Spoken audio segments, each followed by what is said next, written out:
Hay una especie de narrador silencioso dentro de cada mente, uno que está trabajando todo el tiempo, incluso cuando no le prestamos atención. Hoy vamos a hacer un viaje al interior del cerebro para conocer a esta red, que es básicamente la arquitecta de la historia de quiénes somos. Fíjense, hace ya más de un siglo, el filósofo William James dijo algo que la verdad nos suena familiar a todos. A veces, la mente es súper lógica, enfocada, y otras veces simplemente fluye, ¿no? Como un río, lleno de recuerdos, de planes, de historias. Pues esa dualidad es justo la clave de lo que vamos a explorar. A todos nos ha pasado, ¿cierto? Estás en la ducha, o esperando el bus, o justo antes de quedarte dormido, y la mente se va por su cuenta. ¡Pum! Salta de un recuerdo de la infancia a lo que hay que hacer mañana, o a una conversación que nunca pasó. La pregunta es, ¿qué está pasando ahí dentro, en el cerebro, cuando parece que no estamos haciendo nada? Bueno, resulta que para entender qué pasa cuando el cerebro está en modo nada, la neurociencia tuvo que darle la vuelta a todo. En vez de buscar dónde había actividad, empezaron a fijarse en el silencio. Imaginen esto. Por décadas, la forma de estudiar el cerebro era ponerle una tarea. Resuelve este problema, mira esta foto. Y los científicos veían qué partes se iluminaban. Pero todo lo que pasaba en las pausas, entre una tarea y otra, se consideraba ruido, basura. Lo que no sabían es que en ese ruido estaba la verdadera historia. Y la primera gran pista no vino de encontrar algo que se encendía, sino todo lo contrario. Fue en 1997. Unos investigadores estaban revisando montones y montones de escáneres cerebrales y notaron algo súper raro. Daba igual la tarea que hiciera la persona, siempre, pero siempre, un mismo conjunto de áreas del cerebro se apagaba. Se quedaban en silencio. Y esa fue la pista clave. Y claro, este patrón de apagado no era al azar, estaba coordinado, era una red. Así que los científicos le pusieron un nombre que tenía todo el sentido del mundo, la red de modo por defecto. O sea, la red que se activa por defecto cuando no estás haciendo una tarea específica. Y a partir de ahí, las piezas del rompecabezas empezaron a encajar súper rápido. Todo arrancó en el 97 con esas desactivaciones misteriosas. Luego, para 2001, un investigador, Marcus Raichle, propuso llamarlo el modo por defecto del cerebro. Y el gran salto fue en 2003, cuando un equipo demostró que estas áreas no solo se apagaban juntas, sino que estaban conectadas físicamente, o sea, era una red de verdad. El descubrimiento de esta red, la DMN, nos reveló algo fundamental sobre cómo funciona la atención.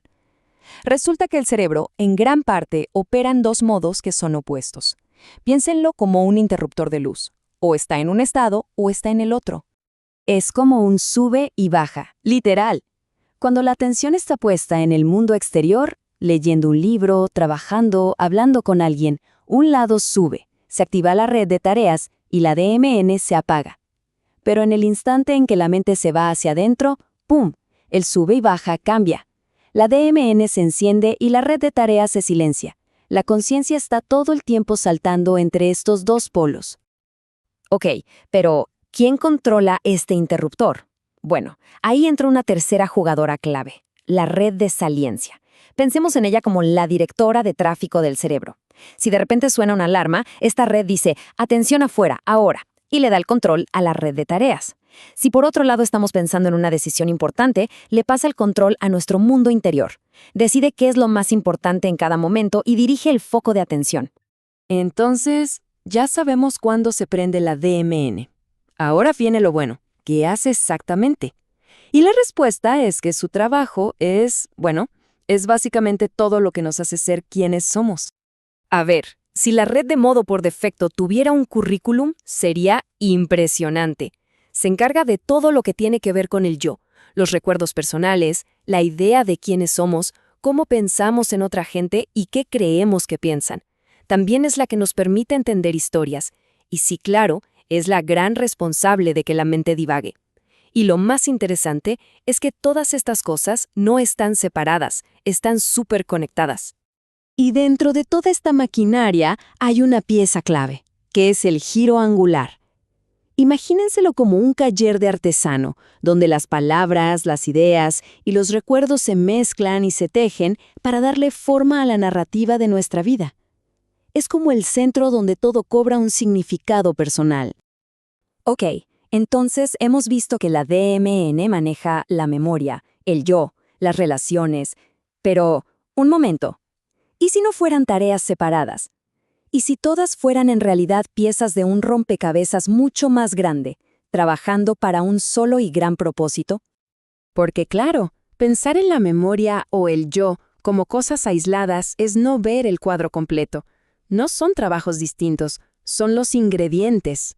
Y la DMN los usa para cocinar algo mucho más grande, algo fundamental para nuestra existencia. Y aquí es donde todo cobra sentido. La verdadera misión de la red de modo por defecto, su trabajo más importante, es ser la biógrafa oficial del cerebro. Toma todos esos ingredientes sueltos, recuerdos, ideas sobre uno mismo, pensamientos sobre los demás, y los teje para crear una historia coherente y continua. Es, básicamente, la fuente de esa voz interna que nos cuenta quiénes somos. El proceso se ve más o menos así.